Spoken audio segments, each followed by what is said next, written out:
Hello and welcome to this fifth recording in the Azure demo series. Today's lab is focused on managing Azure virtual machines post creation. So in the last recording, what we covered was deploying Azure virtual machines and some of the common methods that we can use to deploy. But after deploying, there may be other things that we need to do. So we may need to be concerned about availability of the virtual machines. So we can use something like an Azure load balancer for that, or we may be concerned about configuring the virtual machines in an automated fashion post deployment. So we can use something like Azure PowerShell DSC for that. So those are some of the things that we'll be covering.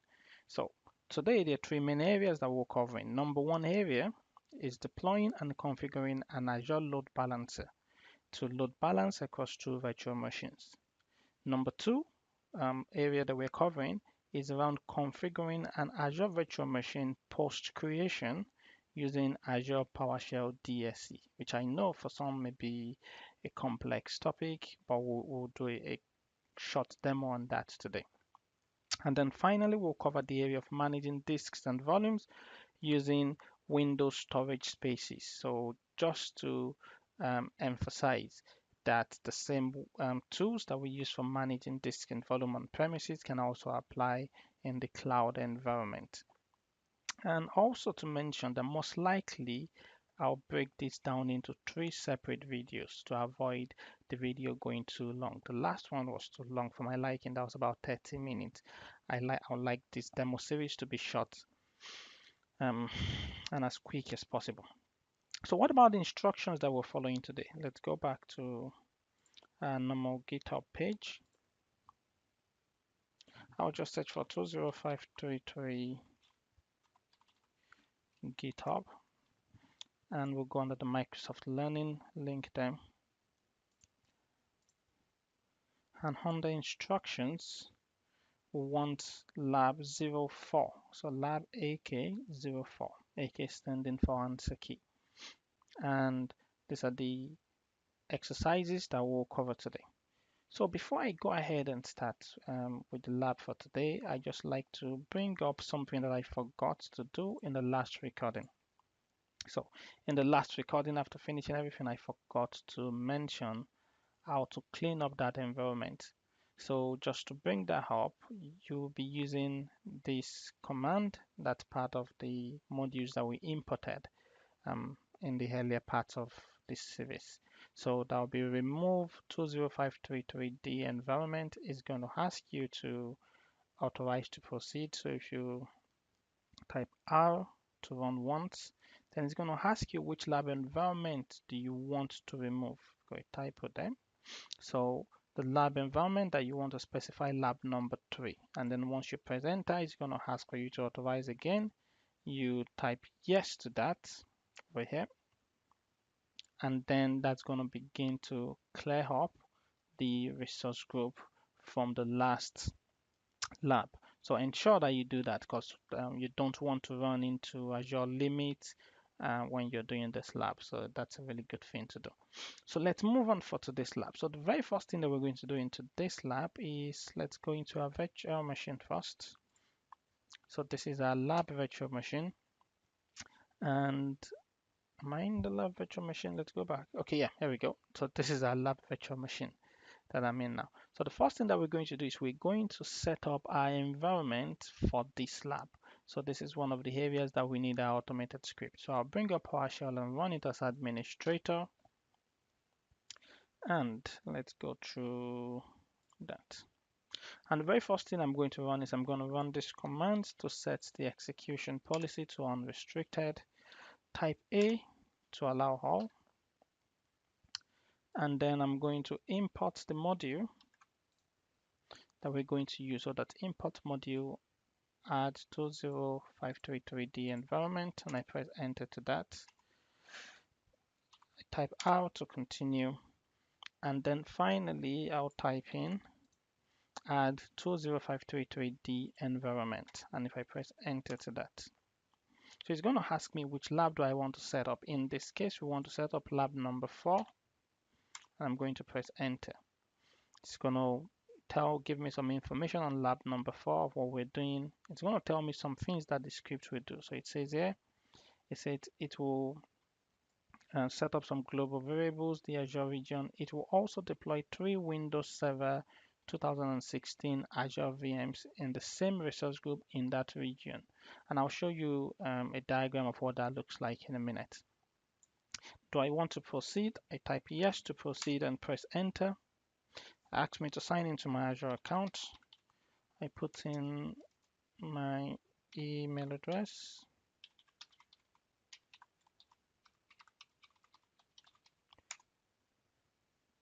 Ask me for my password. I put in my password. So it's going to ask me to proceed. I'll type how to proceed. And it's going to ask again because it's calling different modules in the backend. So you can see it was running this module to select subscription. And then this module to select location. So that's why we keep getting this prompt. So I'll type R for that. And now it's asking me to select the region that it's going to deploy, the environment that it's going to deploy into. So if I select, if I type in 5 for Central Europe, so 5, enter, your Azure region is that. It's going to call another module and it's going to ask me to allow it. So I'll type R. And then it's going to begin. Now it's asking me for the size of the virtual machines. I think it's going to ask for this twice. So if I type in standard underscore D1 V2, which is just 1 gig of RAM and, sorry, 1 CPU, 1 vCPU and 3.5 gigs of RAM. So type enter to the VM size. And if we go back to Azure portal, and if I refresh on the resource groups here, I can see my resource group has been created by the script and it's beginning to deploy certain resources. Now I'll show you what that looks like or what it's actually deploying. While it carry on with the deployment, let me show you what we'll end up with. Here's what we'll end up with. We'll end up with a resource group that contains all these resources. It's going to have a virtual network, and the virtual network will have 3 subnets. Web subnet, which will be 10.0.2.0/24, app subnet 10.0.1.0/24, and database subnet 10.0.0.0/24. The database subnet will have a single virtual machine, Windows Server 2016 virtual machine in it with that name. The web subnet will have an availability set here deployed. So, and it's going to have 2 VMs in that availability set with these names. And there will be a network security group associated with both of the VMs. So this is what we'll end up with when the script completes. Let's go back to see where the script is at. So at some point, the script is going to ask me to specify another VM size for the VM that will be in database subnet. And then at that time, I'll continue the recording.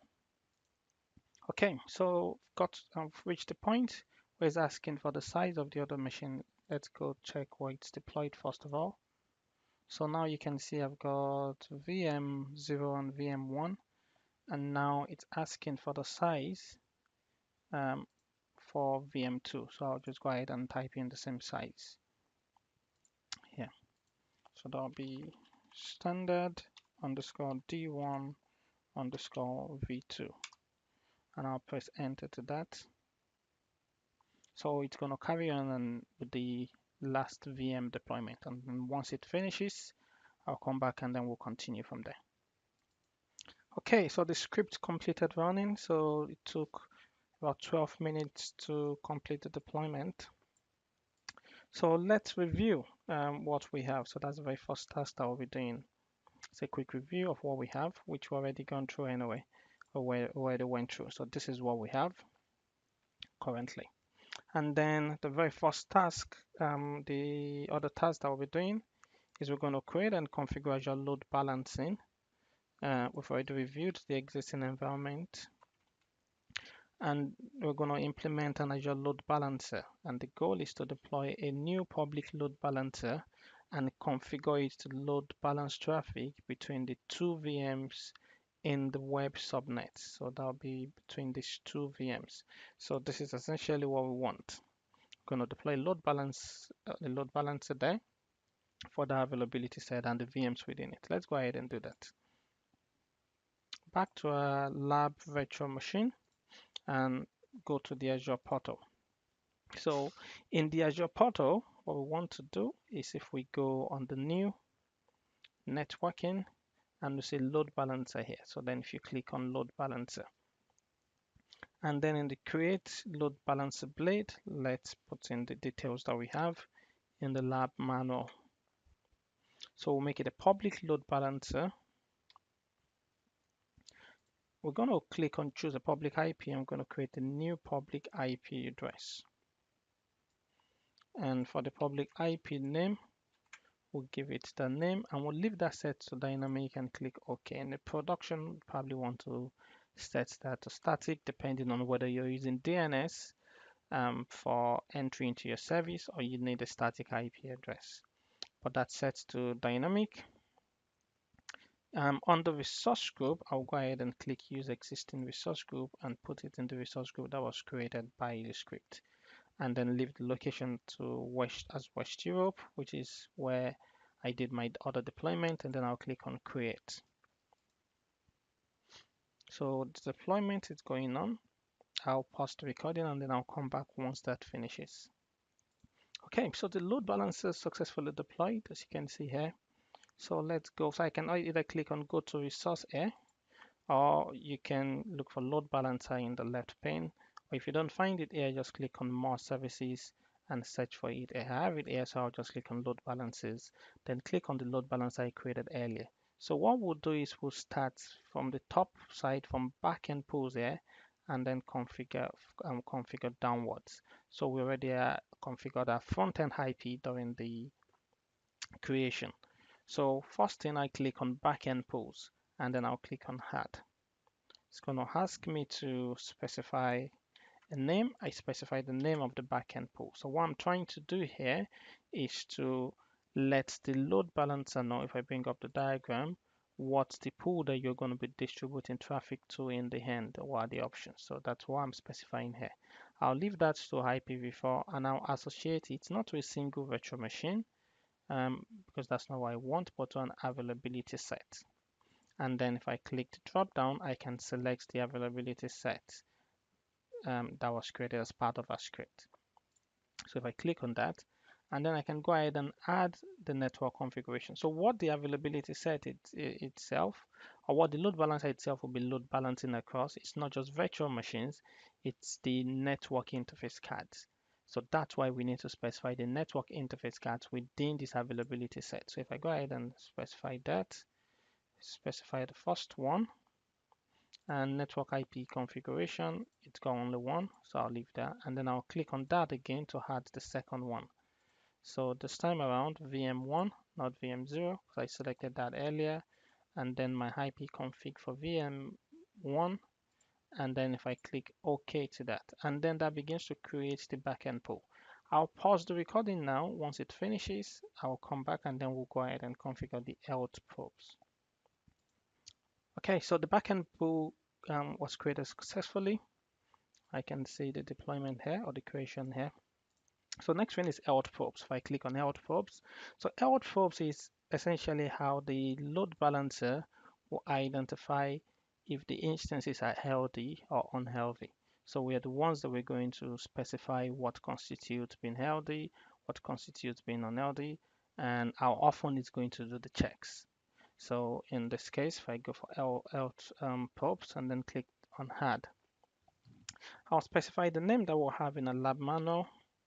So we'll be checking port 80 in this case, and I'll be checking HTTP port 80, and we're going to be checking the root path. So how often will it check? It's going to check every 5 seconds. And then if it fails twice, that is within 10 seconds, then it's going to specify, or it's going to go, this instance is unhealthy because it's failed to check twice. So if I go ahead and click OK to this,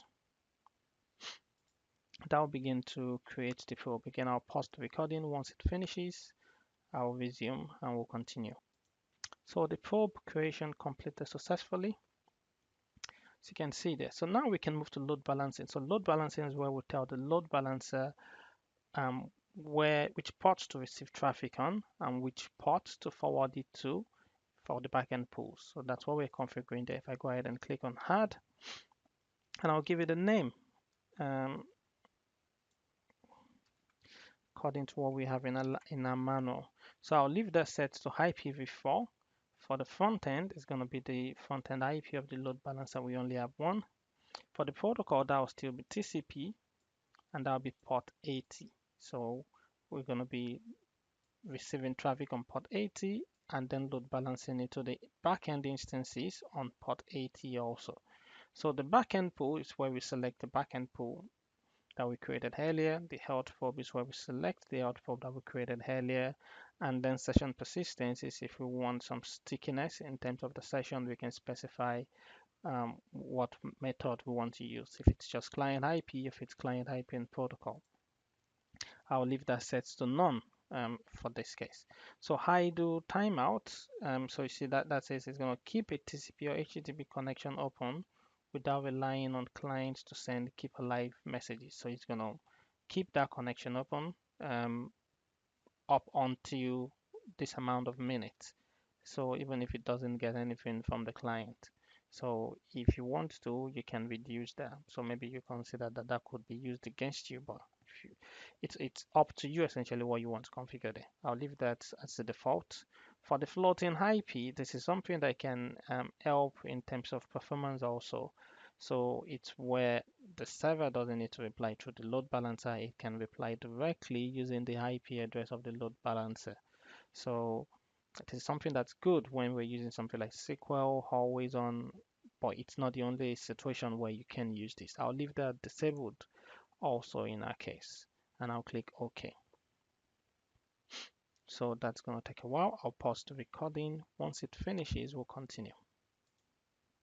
So the load balancer got created successfully. So the last thing that we'll configure in this case will be the NAT rule. So NAT is something that's useful, especially for something like management. So in a case where, let's say in our case where we have backend and Windows server, if I want to connect to this backend Windows servers for management via RDP, I only have a single public IP address associated with the front-end load balancer. But what I can do is I can configure natural to say if I connect to the load balancer on this port, forward it to the backend port 3389. If I connect to the front end using another port, forward it to this other backend port 3389 and on and on. So that's what that's useful for. We'll go ahead and configure that. And I'll click on add in this case and specify the name that we have in our lab manual. So the front end will still be a normal front end. The service will leave that set to custom, and TCP will say TCP port 33890. So that's the port that the load balancer will receive traffic on. If it receives anything on its front end IP, port 33890, send it to VM0, that network interface card, right? And for the port mapping, we'll select custom also. And we'll say send it to the backend VM0 port 3389, which is the RDP port. And I'll go ahead and click OK to that. And what we will do is that once this finishes, we'll create another NAT rule to forward port 33891 on the front end IP, still to 3389, but this time around on the second VM. So I'll pause the recording. Once this finishes, I'll create that and then we'll continue. So that's created successfully. I'll go ahead and click on add to add the second rule. Give it the name, custom TCP, and this time around I'll use 33891. And also the target virtual machine would not be VM0 but be VM1, and the network interface card for that.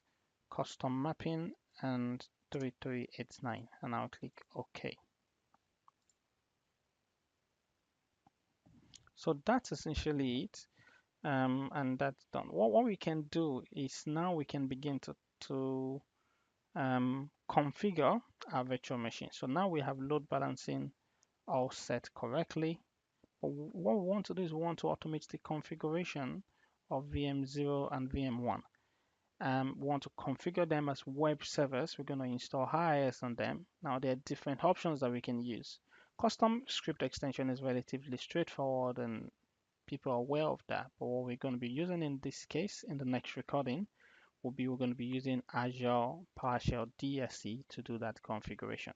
So I'll stop this recording here and I'll see you in the next recording where we do implementing DSC. Bye for now.